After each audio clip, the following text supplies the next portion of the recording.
استرالیوي ادم زمپا د اوږې د ټاپ له امله له IPL سیالیو بهر شو. د استرالیا وتلی لیګ سپینر ادم زمپا چې د سنرایز حیدرآباد لپاره یې لوبې کولې د اوږې د زوړ ټاپ د بیا راژوندي کېدو له امله د 2025 کال د IPL پاتې لوبې څخه وایستل شو.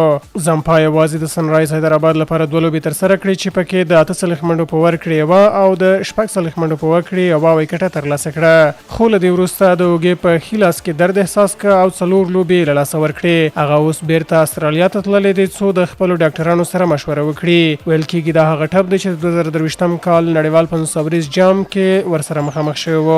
سره له دې چې هغه وکړل شو په دغه جام کې دویم زیات ویکټ اخیستونکی شي او د استرالیا په اتلولۍ کې مهم رول ولوبوي. سنرایز د زمپا د بدیل په توګه د کارنیتا 21 کلن توپ اچوونکي انتخاب کړی دی. تمه کېږي چې زمپا به تر جولای میاشتې مخکې بیرته میدان ته راشي چیرې چې استرالیا د ویسټ انډیز پر وړاندې د شل ورځو سیالیو لړۍ لري.